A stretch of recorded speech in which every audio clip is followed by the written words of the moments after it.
தசாவதாரங்களில் ரொம்ப பெருமையாக பேசப்படக்கூடிய மிகப்பெரிய ஒரு அவதாரம் கிருஷ்ணாவதாரமாகும். அந்த ஸ்ரீ கிருஷ்ணாவதாரம் ரொம்ப ரொம்ப சிறப்பு வாய்ந்த அவதாரமாகும். இந்த கிருஷ்ணாவதாரத்துக்கு உரிய கிரகமாக சந்திரன் வராருங்க. ஏன்னா சந்திரனுடைய நட்சத்திரத்தில் கிருஷ்ணர் பூமியிலே அவதரித்தார். அதனால் மட்டும் இல்லாமல் சந்திரனுடைய பால், வெண்ணெய் இதெல்லாம் விரும்பி அவர் சாப்பிடக்கூடியவராகவும் இருந்தார். அதனால தான் கிருஷ்ணாவதாரம் சந்திரனுடைய ஆதிக்கம் உள்ள அவதாரமாக கருதப்படுகிறதுங்க. சந்திரன் யோகாதிபதியாக இருக்கிறவங்க ஸ்ரீ கிருஷ்ணரை இன்றைய தினம் முழுக்க வணங்கிறது ரொம்ப ரொம்ப நல்லதுங்க.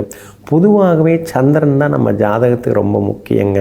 மனோகாரகனாக வருகிறார், மனதுக்கு அதிபதியாக, தாய்மைக்கு அதியாக, அதே மாதிரி தாயாருக்கு அதிபதியாக, சகலவிதமான வித்தைகளுக்கும் அதிபதியாக சந்திரன் வரார்.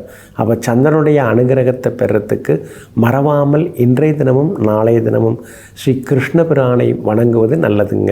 ஒரு சிலர் இன்றைய தினம் ஸ்ரீ கிருஷ்ண ஜெயந்தி அனுசரிக்கிறாங்க, பலர் நாளைய தினம் ஸ்ரீ கிருஷ்ண ஜெயந்தியை அனுபவிக்கிறாங்க.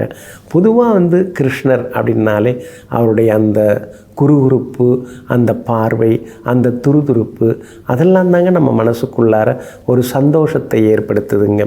கார்மேக வண்ணனாகிய அந்த கிருஷ்ணபிரான் அவதரித்த திருநாள் இன்றைய திருநாள்.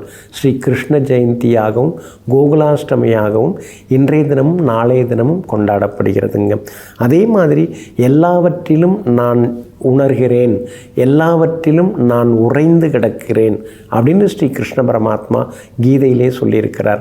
அந்த வகையில் எல்லா பொருள்களிலும் இருக்கக்கூடியவர் ஸ்ரீ கிருஷ்ண பரமாத்மா தாங்க. இன்றைய தினம் முறுக்கு, சீடை, வெண்ணெய், அவல், அதுக்கடுத்தது பால் இதெல்லாம் வச்சு கிருஷ்ணரை நாம் வணங்குறது ரொம்ப நல்லதுங்க. மற்றவங்களுக்கு தானம் கொடுக்கறதும் நல்லதுங்க. குழந்தை பாக்கியம் இல்லாதவர்கள் ஸ்ரீ சந்தான கோபால கிருஷ்ணரை வச்சு வணங்கினா அடுத்த வருஷத்தில் நீங்கள் தூக்கி கொஞ்சுவதற்கு, தாளாட்டுவதற்கு நிச்சயமாக குழந்தை பாக்கியம் சேருங்க.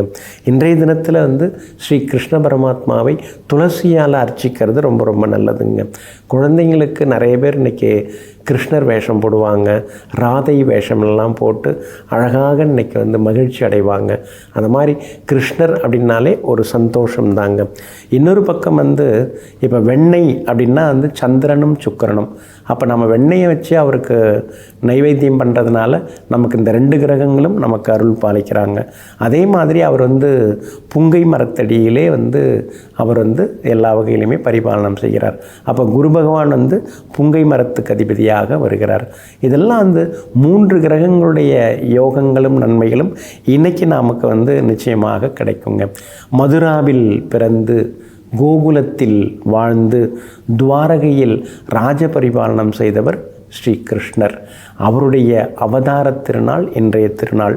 வீட்டிற்கே கிருஷ்ணர் இன்னைக்கு தேடி வரார், நாளைக்கும் தேடி வருகிறார். ஏன்னா இன்றைக்கி நள்ளிரவு தான் அந்த அஷ்டமி திதி, அவர் அவதரித்த திதி வருகிறது. அவர் அவதரித்ததும் இரவு நேரம், நள்ளிரவு தான்.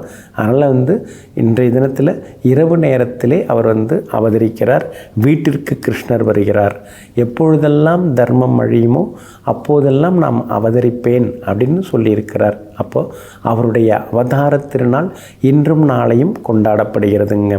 பிருந்தாவனம், மதுரா, உடுப்பி இப்படி பல இடங்களில் பண்டரிபுரம் இங்கெல்லாம் பூரி ஜெகநாதர் இங்கெல்லாம் இன்றைக்கி ரொம்ப விசேஷமாக இந்த திருவிழாவானது சீரும் சிறப்புமாக இந்த அவதார திருநாள் கொண்டாடப்படுகிறதுங்க. அதே மாதிரி ஸ்ரீ கிருஷ்ண பரமானை நினைத்தாலே நம்முடைய பாவங்கள் எல்லாமே அழிந்து போய்விடும்.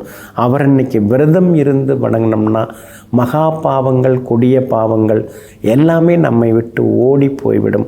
பாரிஜாத மலர், நந்தியாவட்டை, தாமரை மலர்களால் இன்றைய தினத்திலும் நாளைய தினத்திலும் ஸ்ரீ கிருஷ்ண பிரானை நாம் வணங்குவது ரொம்ப நல்லதுங்க.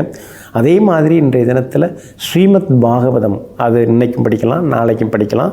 அதே மாதிரி கிருஷ்ணாஷ்டகம் அதுவும் இன்றைக்கி படிக்கலாம், நாளைக்கும் படிக்கலாம். ஸ்ரீ விஷ்ணு சகஸ்ரநாமம் அதுவும் இன்றைக்கும் நாளைக்கும் படிக்கிறது ரொம்ப ரொம்ப நல்லதுங்க.